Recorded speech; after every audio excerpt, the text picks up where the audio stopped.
Sex and love are fundamental in Maslow's hierarchy of needs. Perhaps that's why Jeffrey feels so depressed. He's totally deprived from affection. A woman hasn't hugged him in months. Oh, to hold a woman.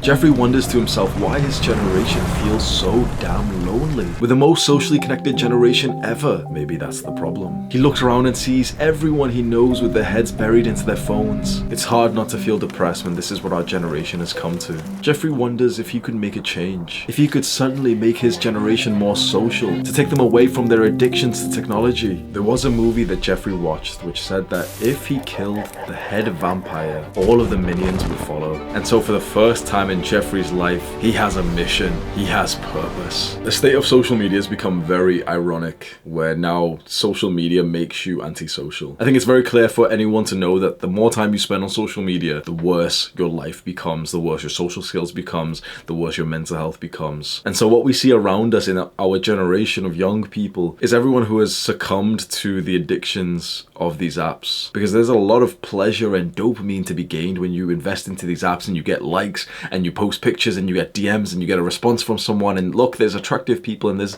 a sexy person and there's a successful person. But when you take a step back and you objectively evaluate the consequences of social media on your individual life and also on society and our generation as a whole, it's fucked us. You and I are in the loneliest generation of human history. There has not been a generation before us that has been lonelier than we are. You know, there's an argument for social media which is it lets you connect with people all over the world. What's interesting, we can connect to anyone, people all over the world. So why are we even lonelier because of this technology? Because the connection that you make through these apps, through technology, is not even 1/10 of the connection that you make in person. But there is a level of discomfort and challenge and even pain involved in experiencing your social life in real life. You know, you have to get ready, you have to put clothes on, you have to go outside, you have to face potential rejection in front of everyone else in the public. Those things can be pretty scary, but previous generations navigated that well. Now we have an alternative that is incredibly comfortable, quick, fast, pleasurable. And so of course most people choose this over this. Most people choose social media over real life social connection. And it's in the term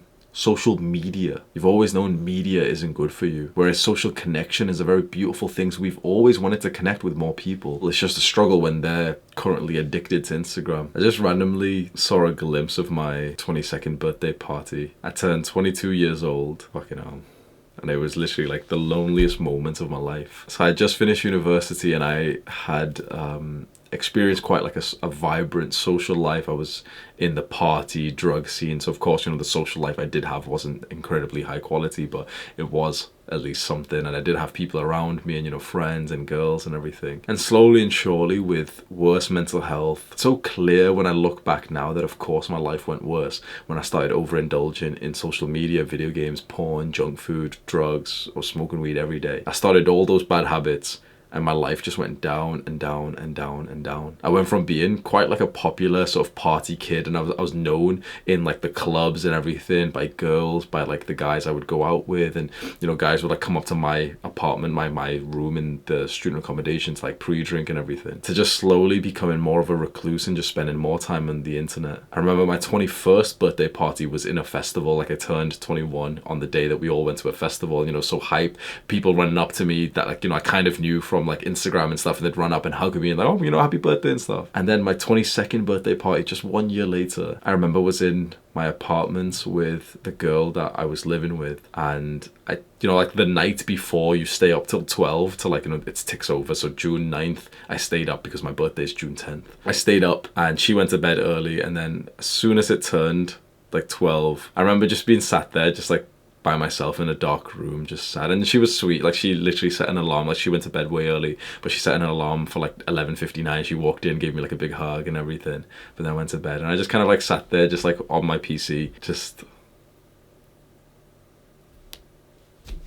incredibly lonely. I had lost friends and my social life. And do you know what was interesting is that that was the loneliest period of my life, and yet compared to the 21st birthday party where I was, you know, I felt so much more social. At age 22, I had more Instagram followers. I was getting way more likes on Instagram. I had way more pictures. By all accounts, I would have seemed more popular and more social, and perhaps even happier at age 22, even though I was deeply lonely. I had quite literally one person in my life, and that was the girl that I was seeing, and that was quite an unideal relationship, which is no disrespect to her, because honestly when I look back, it's like she was actually like a wonderful woman, and I just wasn't at the level of, you know, sort of development, especially in terms of mental health, where I could actually be like a good partner and sort of like nourish her feminine energy and praise her and appreciate her so that she would kind of give it back to me. So I wasn't at that level. I just remember being very, very lonely that day. And you know what's very interesting? That shortly after that birthday, COVID happened, the lockdown happened, and then I decided to make like a very big change in my life. You may know the date that I'm about to say. It's May 2020 was like when I decided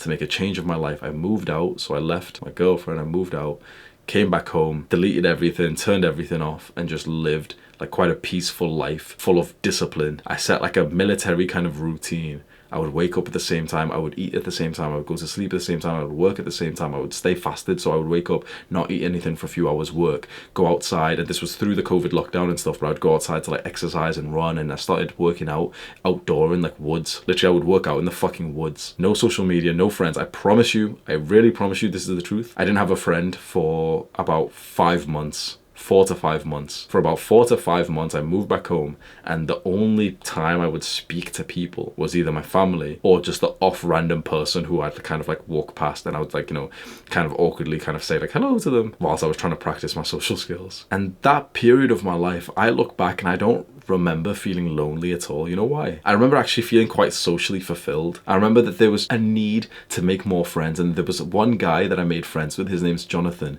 and it was when I was working out in the woods. So I would work out in this way called like gymnastic rings. I would use this equipment, and one time this guy just walked past and he was like, oh, you're on the rings. Like I use the rings too. And me and him became friends, and we started working out a few times a week.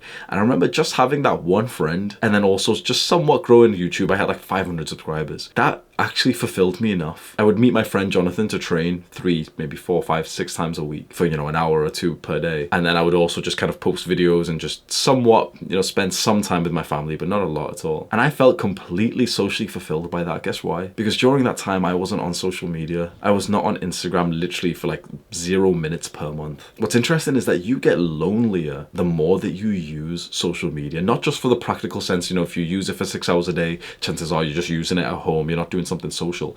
But it's really because of like this social comparison that when you use social media, you kind of see other people too much. You see and remember way too many people that shouldn't be in your mind, who are, no offense to them, but they are irrelevant. They're not important. What matters is you in your real life and the people around you. But when we're on social media, we see hundreds, thousands of more people, and that really fucks our brain, because our brain kind of understands like, oh yeah, like we're not really friends with them, we haven't seen them in a while, they don't talk to me, they didn't invite me, you know, they're all like this as a group of people, they didn't invite me. You see this glimpse into perhaps a fake life that people are representing, and your brain can't help but to feel like shit and so lonely because of it. Loneliness is a very painful existence, and I think we all experience at least some form of that over the last few years. I think it should be one of your priorities on your self-improvement journey as you go about trying to improve yourself and, you know, develop a new version of yourself, to really consider the importance of social connection. I remember once my friend Chris said to me in the gym, we were sat in the sauna and we were talking about like happiness, and he had just read a book called, I think, Akai, some like Japanese kind of book, and it talked about like living a long life. And he actually mentioned that one of the things that's found to be the biggest influencer of a long, happy life is social connection. It is so incredibly important for us. I see Mark Zuckerberg propaganda, like propaganda that's pushed by these social media companies, where it's this kind of lone wolf mentality that you don't need other people. That's just not how life works for humans whatsoever. You need brotherhood. It's okay to say that. I know it sounds scary to say that you need someone, but humans have always needed each other. Our life expectancy was like 20 years. Like 10,000 years ago, 50,000 years ago, our life expectancy was like 20 years long because we just kept on dying. Like we weren't the formidable creatures that we are today. We just kept on getting killed and like dying from accidents because we weren't around other people. And as soon as we got into tribes and we're surrounded by more people, our life expectancy started going up and up and up, because now we can actually make sure we have enough food. Some guys can go out to hunt, the women can stay to farm, we can do things together. We can venture out to new habitats. And even though those are a lot of like the natural caveman, you know, prehistoric kind of eras, it's still honestly very relevant today. You can venture further when you have close male friends that you can rely on. You feel stronger. Like if you go out Like, on a very simple, specific note, if you go out at nighttime in an environment that you don't feel comfortable, if you're by yourself or with a girl, you will feel quite anxious, and it will fuck with your head. And suddenly, if you're rolling with 5 of your boys that you trust, that you respect, that you know are strong men who have been leveling up themselves just like you have, suddenly you feel way stronger and more capable and way more confident. That's exactly what we need. You need to be in a gang. You need to be in like a group. You need brotherhood, you need friends, you need social connection. It's okay to say that we need things, because only with this level of awareness and humility to say, yeah, you know what, I do need other people. I so desperately need other people in my life. I'm not okay with being by myself. I'm not okay with being the fucking lone wolf. That's boring as fuck. I don't want to be solo for the rest of my life. When you say these things and you admit them, that's when you can actually start to take some practical steps to fulfilling that need. Social media makes you fine with not fulfilling it. It makes you fine with just staying indoors and just getting some kind of fix, like some kind of feel that you're being social, like an arbitrary, artificial